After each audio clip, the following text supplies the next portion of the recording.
स्वागत है आप सभी लोगों का मेरे चैनल साइंस टू टेक्नोलॉजी में। मैं अनुपम विपुल आप सभी लोगों का स्वागत करता हूं आज के शो कैमरा ट्यूसडे में।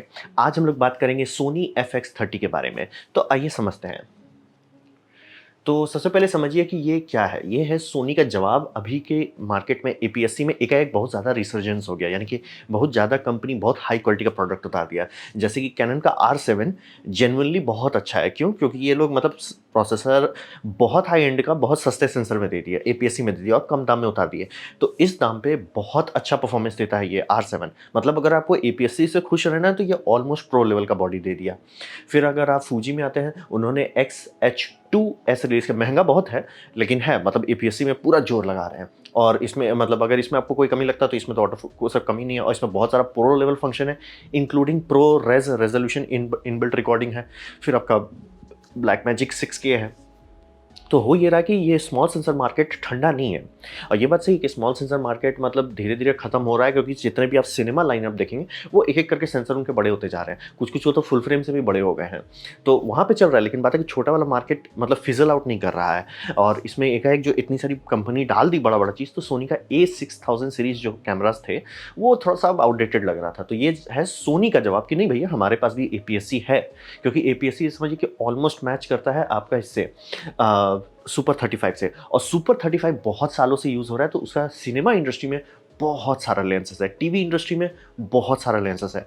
तो ये सब काफ़ी जगह उस सब जगह पे खपत हो जाता है। तो सोनी को कुछ रिलीज़ करना था, और हिसाब ये समझिए दाम जो है बहुत लोगों के लिए या ऑलमोस्ट सभी के लिए बहुत इंपॉर्टेंट है।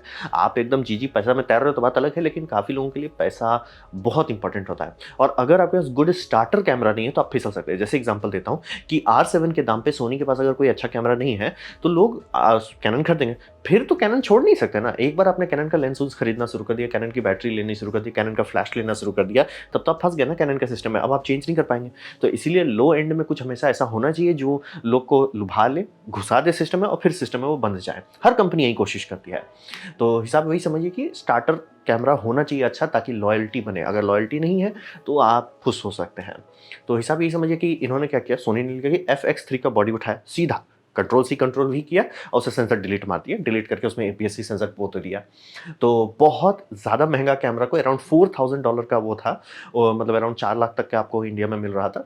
उसको $1800 या अभी इंडिया में लॉन्च नहीं हुआ एग्जैक्टली, तो मैं श्योर नहीं हूँ दाम कितना होना चाहिए, लेकिन अराउंड 2 लाख के आसपास में आ सकता है। तो वही समझिए आराम से बस सिर्फ सेंसर हटाए हैं और कोई चीज़ चेंज नहीं हुआ था। अगर आप FX3 यूज़ किए या किसी प्रोडक्शन में जहाँ FX3 यूज़ हो रहा था, ये आराम से घुस जाएगा, सिवाय लेंस के सिवा आपको कुछ बदलने की ज़रूरत नहीं है। और लेंस नहीं भी बदले, अगर आपको मान ली बार-बार टेलीफोटो यूज़ करने की ज़रूरत पड़ रहा है, तो ये यूज़ कर सकते हैं। Same sensor, same main board भी शायद सेम ही हो, सिर्फ माइनर चेंजेस के साथ ये काम किया जा रहा है।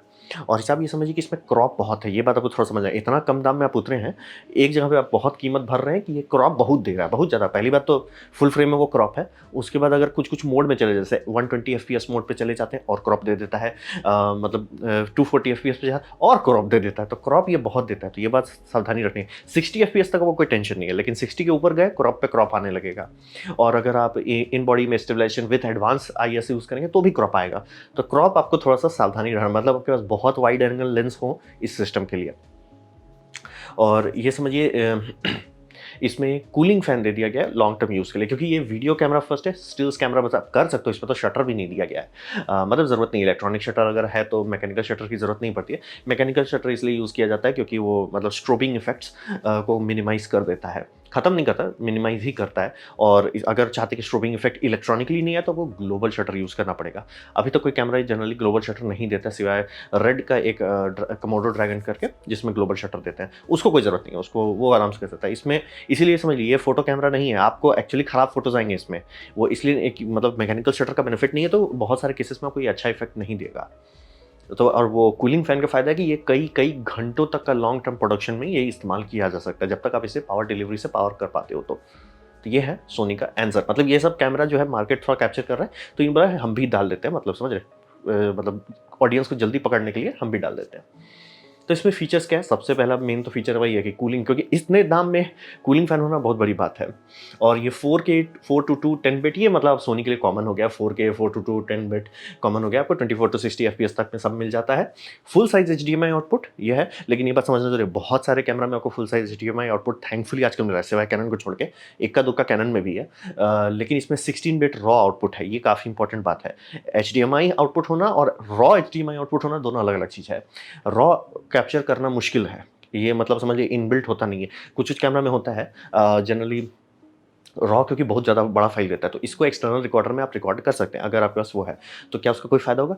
जिन लोगों को चाहिए कि सेंसर जितना देख रहा है हमको एग्जैक्टली वो दो, सेंसर के बाद प्रोसेसर जो है, सेंसर आपका एक एनालॉग डिवाइस है, उसमें फोटॉन्स आते हैं, वोल्टेज बनता है, वोल्टेज कन्वर्ट कर दिया जाता है। तो वो जो कन्वर्टर होता है, जो एनालॉग टू डिजिटल कन्वर्टर होता है, वो बहुत हाई बिट रेट का होता है। तो वो जो बिट रेट का जो पाइप निकल रहा है, ये जो रॉ आउटपुट आप सुनते हैं, उसका मतलब है कि वो पाइप जोड़ दिया गया एचडीएमआई से। नॉर्मल कैमरा में ऐसा नहीं किया जाता। नॉर्मल कैमरा में किया जाता है, वो पाइप आया, धड़ाक से उसे छोटा कर दिया जाता है, और उसको छोटा करके मतलब आपका अराउंड 16 बिट का डेटा को लेके 8 बिट तक में वो पहुँच के डाल दिया जाता है। इसीलिए आपको कलर कभी, सिनेमा कैमरा और प्रॉपर कैमरे का अंतर बस वही होता है, बिट डेप्थ।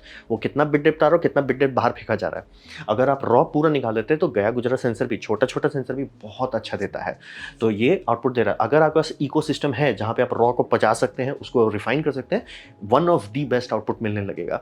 लेकिन हाँ, उसका साइड इफेक्ट है कि आपका टेराबाइट्स का हार्ड ड्राइव ये खाता है, इसलिए रॉ जनरली दिया नहीं जाता। तो हिसाब वही समझिए कि 16 बिट रॉ का मतलब है कि ऑलमोस्ट आपको जो सेंसर देख रहा है वो दे दिया जाएगा। अच्छे लेंस के साथ लगाते हैं तो इसका मतलब कि उससे आप थिएटर प्रोडक्शन पे भी चले जाएंगे तो भी आपको दिक्कत नहीं होगा। 10 बिट जो है 90% केसेस में काम कर लेगा, लेकिन अगर आपको है कि नहीं मुझे थिएटर में डालना है, तो 16 बिट के पीछे लोग भागते हैं। तो वो इसका जो HDMI आउटपुट है, इसमें आपके पास खास तौर का अगर रिकॉर्डर लेते हैं जो सोनी का कंपैटिबल हो, क्योंकि वो रॉ पैकेज नहीं होता ना, उसके लिए पैकेजिंग आपको बात करना पड़ेगा जो रिकॉर्डर की, भैया रिकॉर्डर तुम ऐसे रिकॉर्ड करो। अगर आप बिना अनसपोर्टेड डालते तो वो 10 बिट तक ड्रॉप कर देता है, सेफ्टी के लिए ऐसा किया जाता नहीं, उड़ाने लेके जाएंगे। तो 16 बिट रॉ आउटपुट है। अगर आपको चाहिए कि नहीं मुझे एकदम रॉ चाहिए, बम बम चाहिए, जैसे आप कलरिस्ट हैं, कलर पर खूब मेहनत करना चाहते हैं, या VFX के लिए काफ़ी लोग खोजते हैं कि पूरा अच्छा डेटा मिले तब हम उसको कलर मैच करें। कोई भी आप 3D ऑब्जेक्ट डाल रहे हैं, अगर उसका रंग ठीक से नहीं मैच करा पर लग जाएगा, भाई तो 3D है, फेक किया हुआ, मतलब हो रहा है, कंपोजिटिंग नहीं होगा सही से। तो वो सब जगह पे ये रॉ का इंपॉर्टेंस होता है। तो इस तरह के सस्ते कैमरा में भी HDMI फुल रॉ आउटपुट दे दे, वो काफ़ी फायदेमंद साबित हो सकता है। फ्लिप आउट स्क्रीन है और XLR एड ऑन है, ये जिनको ज़रूरत है उनके लिए मतलब सीधा सीधा चुपचाप से पैसा लो, हमको ये दे दो, सीधा सीधा बात ही नहीं करना, डिस्कशन ही नहीं करना। और डेडिकेटेड इक्विपमेंट होने का फायदा होता है कि बैटरी के लिए आपको अलग से सोचना नहीं पड़ेगा। 26 मेगापिक्सल का है, यानी कि ये 6K से ओवर सैंपल करके आपको 4K देता है। और इसमें डुअल बेस ISO है 800 और 2500। तो यह है इसके फीचर सेट, मतलब कि एक नॉर्मल A6600 को लीजिए, उसको बस तगड़ा कर दीजिए, ज़्यादा कुछ खास नहीं चेंज किया। चैसी एग्जैक्टली FX3 का है, क्यों? ताकि दाम कम रख सकेगा। जब FX3 का दाम में R&D जो लगा होगा, उसी R&D के अंदर ये डाल दिए थोड़ा सा प्यार से, बस इलेक्ट्रिकल इंजीनियर को घुमाए होंगे दोबारा कि भैया फिर से तुम इसको रीडिज़ाइन करो कि ये छोटा सेंसर खा सके। कुछ भी, ऑलमोस्ट कोई चीज़ फिजिकली चेंज नहीं हुआ है, मतलब सिर्फ लोग कंफ्यूज ना करें तो इसका ये जो स्क्रू थ्रेड्स हैं वो ब्लैक है, पुराने वाले में सिल्वर था, मतलब बस उतना चेंज किया है। तो ये हुआ फीचर्स। अब बात करते हैं परफॉर्मेंस कैसा है। तो इसका सबसे नज़दीकी परफॉर्मेंस FX3 के कंपेयर में अगर आप लेते हैं तो ये एक्चुअली ज़्यादा शार्प है। बोला ऐसा क्यों? FX3 12 मेगापिक्सल का है, और ये 12 मतलब अगर आप 4K टू 4K 1:1 करेंगे तो ऑब्वियसली ये उतना रेजोल्यूशन नहीं देगा, लेकिन ये 6K से डाउन सैंपल करता है तो ये एक्चुअली ज़्यादा शार्पनेस देता है। मतलब अगर आप कुछ ऐसे जगह पे हैं जहाँ पे आपको शार्पनेस मायने रखता है, ये कैमरा आपको काफ़ी खुश रखेगा। लेकिन ऑब्वियसली छोटा सा सेंसर है तो उसका साइड इफेक्ट है कि ये नॉइज़ी ज़्यादा देता है। और रहा बात, ये समझिए कि जब भी आप फोटोज़ देखते हैं उसका नॉइस प्रोफाइल को उतनी बड़ी बात नहीं होती, क्योंकि हमेशा उसका कुछ किया जाएगा। वीडियो में आप ये खोजते हो कि मैं खुद से उसको रॉ फाइल को एडिट करूँ, मतलब जो भी फुटेज निकल रहा है उसमें पोस्ट प्रोसेसिंग कैमरा एकदम ना करे, मैं उसे अपना वीडियो एडिटर में डाल के करूँगा। कॉन्सिक्वेंस होता है कि वहाँ पे नॉइस परफॉर्मेंस जो है ना, अगर अच्छा है तो ही आप उसे पोस्ट प्रोडक्शन में कुछ कर सकते हैं। अगर वही खराब दे रहा है या वो आर्टिफिशियली अप्लाई कर दिया तो बहुत बार आपको लगता है ना यार सस्ता लुक लग रहा है कैमरा का। क्यों? वो आर्टिफिशियली नॉइस रिडक्शन करेगा अगर कैमरा करता है, और उसके ऊपर आप नॉइस रिडक्शन डालेंगे, कचरा हो जाएगा। आप इसीलिए चाहोगे एकदम गंदा ही आ रहा है, गंदा ही दे दो हमको। वो कई बार आपको इसलिए रेड कैमरा हो जाए। रॉ कभी देखेंगे उतना अच्छा नहीं होता जितना आप लोग सोचेंगे कि अरे वाह रॉ रेड है तो बल्ले बल्ले होगा, वैसा नहीं होता है। आप आरी का भी आउटपुट देखेंगे, रॉ आउटपुट जिसको छेड़ा नहीं गया है, उतना अच्छा नहीं होता है। लेकिन जैसे उसको आप डालते हो अपना एडिटर्स में, एडिटर के पास इतना डेटा रहता है कि वो समझता है, और फिर उसको एडिटर जो है एडिट करेगा कि भैया यहाँ पे ये सीन है, यहाँ शेडो में थोड़ा सा नॉइज़ होना चाहिए, वो मूड के हिसाब से एडजस्ट कर देता है, तो अच्छी आउटपुट आती है। तो इसीलिए ये समझना ज़रूरी है कि नॉइज़ परफॉर्मेंस काफ़ी लोग वीडियो में बहुत सीरियसली लेते हैं, कि जिनको खुद से मैनुअली छेड़खानी करनी है वो सीधा-सीधा बोलेंगे कि सेंसर का इमेज अच्छा होना चाहिए। आप छेड़खानी करके पोस्ट प्रोसेसिंग करके आईफ़ोन बहुत नॉइज़ी इमेज आता है आईफ़ोन का, तो आईफ़ोन पुचाड़ा के ऊपर पुचाड़ा करता है, तब जाके आपको हाँ भैया ये देखने लायक होता है। तो वो सब वीडियो में नहीं चलता है। तो ये समझ लीजिए कि FX3 जो है उस मामले में धो देगा इसको। लेकिन हाँ, अगर आपको थोड़ा शार्पनेस ज़्यादा चाहिए तो आपको FX30 धो देगा FX3 को। 11 stop of clean dynamic range है, यानी मैंने नीचे वीडियो दे दिया कि मतलब अगर आप बम चाहते हैं डायनामिक रेंज, ये कैमरा APS-C ही है, ज़बरदस्ती का आप नॉइज़ डाल के ये करके वो करके उतना ज़्यादा नहीं मिलेगा। 11 अच्छा से मिल जाएगा, जिसमें मतलब आँख मूंद करके आप कर सकते हो। 11 का मतलब काफ़ी है। अब मेरा उम्र इतना हो चुका है, वो भी समझिए सिर्फ 30 साल का बात कर रहा हूँ मैं। 8 स्टॉप का डायनामिक रेंज बड़ी बात होती थी, 8-10 बहुत ज़्यादा होता है, 12 तो मतलब आप समझिए एक्चुअल सिनेमा लेवल पर पहुँच गए। क्लेम तो ये भी 13 कर रहे हैं, लेकिन उसके लिए आपको थोड़ा सा मेहनत करना पड़ेगा। शैडोज़ में नॉइज़ आ जाएंगे। रोलिंग शटर जो है यहाँ पे मतलब थोड़ा-सा बेटर है FX3 से, क्योंकि FX3 बड़े सेंसर को रीड करने की कोशिश करता है और उसमें वो स्टैक्ड सेंसर नहीं इस्तेमाल किया गया, पता नहीं क्यों। शायद हो, बट उसका परफॉर्मेंस उतना अच्छा नहीं, मतलब खराब नहीं है, बट उतना अच्छा भी नहीं है। तो वही समझिए यहाँ पे आपको होगा कि इससे बेटर आपको मतलब APS-C में इससे बेटर रोलिंग शटर परफॉर्मेंस खासतौर पे फूजी दे सकता है। लेकिन ये समझिए फूजी बहुत महंगा है। और एक सबसे मतलब सीरियस बात प्रोफेशनल लोगों के लिए, जो लोग लट पे काम करते हैं, इसमें लट में रिकॉर्डिंग की जाएगी और उसके ऊपर आप यूज़र लट लगा सकते हैं। और उसका फ़ायदा क्या होगा? बात ये समझिए कि जो जो आप निकाल रहे हो उससे आपका आँख नहीं एडजस्ट कर पा रहे हैं, ये क्योंकि फ्लैट कर दिया जा रहा है। कोशिश किया जा रहा है कि जो मेरा 16 बिट का आउटपुट आ रहा है उसे 10 बिट में अच्छे से मैप कर दें और फिर जाके आप रिकवर करो। अब बात होता है कि आप अगर देख ही नहीं पा रहे हो, पहचान ही नहीं पा रहे हो, क्या मेरा कैमरा एक्सपोज़ सही से कर रहा है कि नहीं? क्योंकि अगर ये एक्सपोज़र गलत आ गया, तो फिर आप पोस्ट प्रोडक्शन में कुछ कर नहीं पाएँगे। तो इसके ऊपर लोग सेफ्टी लट लगाते हैं, या मतलब ट्रायल लट लगाते हैं, या जो लट लगाना चाहते हैं वही लगा देते हैं। अगर आउटपुट बल्ले-बल्ले आ गया तो कोई प्रॉब्लम नहीं है, और अगर लट में थोड़ा-सा पोस्ट प्रोसेसिंग चाहिए वो अपना हो जाएगा एडिटिंग में। तो लट ऊपर नॉन डिस्ट्रक्टिवली लगाता है, ये बहुत इंपॉर्टेंट बात है, नॉन डिस्ट्रक्टिवली लगा, यानी कि आपने लट डाला ताकि आपका जो फोकस करना है, सीन सेटअप करना है, वो आप कर ले रहे हो, बढ़िया से कर ले रहे हो। और जब आप कंप्यूटर में बड़ा स्क्रीन में देख रहे हो तो यार थोड़ा सा कलर ऑफ है, कोई बात नहीं, नॉन डिस्ट्रक्टिवली लगाया गया था, यानी जो लट्स थे उसको आप छेड़खानी कर सकते हो पोस्ट प्रोडक्शन में, मतलब कॉपी पेस्ट हो जाता है। तो ये बहुत स्मार्ट है। और रीवर्क किया गया है मेन्यू में, ये FX3 और FX30 में अंतर है कि रीवर्क करके फास्ट मेन्यू दिया गया है। ये फास्ट मेन्यू का फ़ायदा है, धड़ धड़ धड़ करके, मतलब ये सब उनके वेनस कैमराज में आते हैं। तो ये फंक्शंस आपको दे दिए जा रहे हैं कि आपको कोई टेंशन नहीं, फटाफट आप सेटिंग्स चेंज कीजिए, काम करते रहिए। परफॉर्मेंस अच्छा है, मतलब APS-C के मामले में जेनुइनली ये अच्छा है कि ये कैनन का जो RS7 है या फूजी सब के उसके बगल में खड़ा हो सकता है। रोलिंग शटर ऐसा भी नहीं है कि मतलब बहुत खराब है, बट थोड़ा-सा यार कम ऑन यार, थोड़ा अच्छा कर सकते थे। लट वाला तो बहुत लोग चुपचाप से पैसा लो हमको दे दो। सिर्फ़ उसी बात पे चुपचाप से पैसा लो हमको ये दे दो। 11 स्टॉप डायनामिक रेंज बहुत बड़ा नहीं लगा, लेकिन जनरली अगर क्लीन डायनामिक रेंज देखें तो 11 काफ़ी अच्छा है। और शार्पनेस जिनको काफ़ी बार होता है, मेरे को बहुत शार्प चाहिए, मेरे को शार्प चाहिए, जनरली लेते हैं। लेकिन वीडियो वर्ल्ड में एक्चुअली कोई शार्पनेस मत नहीं, उसे ग्लिमर ग्लास बेचा जाता है कि आपका लेंस को डल किया जाए। तो समझिए वीडियो वर्ल्ड थोड़ा अलग होता है।